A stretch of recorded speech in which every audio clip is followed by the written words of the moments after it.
नमस्कार. आजच्या व्हिडिओमध्ये मी तुम्हाला तुळशी विवाहासाठी कोणकोणते साहित्य लागणार आहे याबद्दलची संपूर्ण माहिती सांगणार आहे.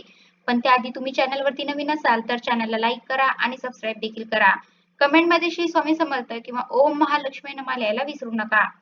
कुठलीही पूजा करताना सर्वात प्रथम एखादं आसन घ्यायचं आहे. खाली बसून कधीही पूजा करू नये. तुळशीसाठी ब्लाउज पीस घ्यायचा आहे. तसेच खाली अथरण्यासाठी नवीन कापड घ्यायचं आहे. कृष्णाचा ड्रेस घ्यायचा आहे. तुळशीचा विवाह आपण कृष्णासोबत लावतो. त्यामुळे कृष्णासाठी वस्त्र, हळदी-कुंकू, अक्षदा, तुळशीला एक नवीन पीस तसेच ओटीचं साहित्य घ्यायचं आहे. तांदूळ, सुपारी, खोबरं, हळकुंड आणि एक बदाम. त्यानंतर करंडी घ्यायचं आहे. तसेच सौभाग्याचं जे साहित्य आहे ते घ्यायचं आहे. तुळशीला देण्यासाठी टिकल्या, बांगड्या, नथ, मंगळसूत्र, जोडवे घ्यायचे आहे. तुमच्याकडे जशी पद्धत आहे किंवा जे साहित्य घेता ते तुम्ही यात आणखी ॲड पण करू शकता.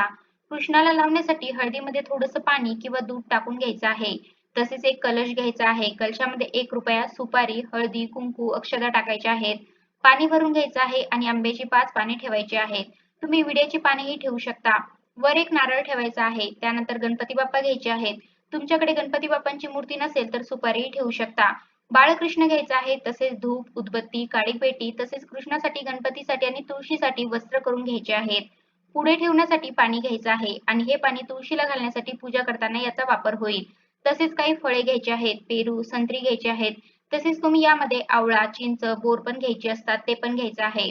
तसेच कोणती एखादी बनवलेली मिठाई घ्यायची आहे. तसेच तीळ साखरेचा प्रसाद घ्यायचा आहे आणि मुरमुऱ्याचाही प्रसाद घ्यायचा आहे. कलशाखाली ठेवण्यासाठी तांदूळ घ्यायचे आहे. तसेच अत्तर घ्यायचं आहे. त्यानंतर देवांना लावण्यासाठी चंदन घ्यायचं आहे, कापूर घ्यायचा आहे, घंटी घ्यायची आहे. त्यानंतर 2 पत्न्या घ्यायच्या आहेत. तुळशी विवाहासाठी तुम्ही 11, 21 पणत्या लावू शकता. तसेच 2 समया घ्यायच्या आहेत. तसेच 2 निरांजन घ्यायचे आहेत. आरती करण्यासाठी पंचारती घ्यायची आहे. त्यामध्ये कापसाची फुलवात घ्यायची आहे, रांगोळी घ्यायची आहे. रांगोळी अवश्य काढावी आणि फुले घ्यायची आहेत. कृष्णासाठी फुलांचा हार बनवून घ्यायचा आहे आणि तुळशीसाठी एक हार बनवून घ्यायचा आहे.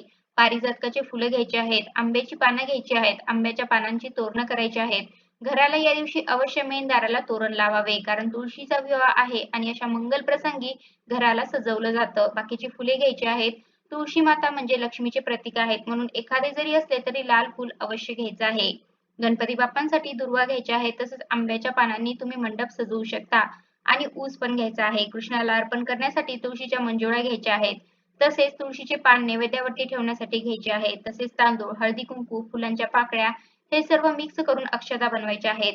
पाट किंवा चौरंग घ्यायचा आहे आणि ज्या तुळशीसोबत कृष्णाचा विवाह लावताय ती तुळस घ्यायची आहे.